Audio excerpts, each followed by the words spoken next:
السوريين اللي بلدهم محتلة، على سبيل المثال الجولان، حوض نهر اليرموك، القنيطرة، وغيرها وغيرها. الأراضي السورية ما شاء الله يعني محتلة. يقوم يعمل ايه بقى؟ يروح جاي واقف قدام السفارة المصرية يقول لهم افتحوا المعبر. طب ما تقف ما تقف عند بلد، شوف بلدك، خليهم يفتحوا لك الحتة المحتلينها من أرضك. ولا هو ايه؟ ولا هو نطاع وخلاص؟ انا مش فاهمه. ولا هو عشان انت تداري بقى على الاحتلال اللي انت اصلا جبته لبلدك، فتعمل ايه؟ فين مصر؟ نقول بقى ايه؟ مصر افتحي المعبر. معبر لما ياخدك انت وهو.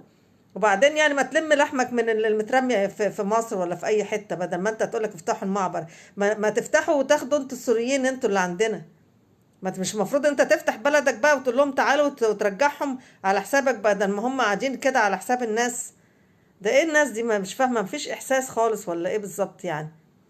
وعموما المهله قربت تخلص، لما نشوف بقى مين اللي هيروح وهيمشي عشان نشوف اخرتها.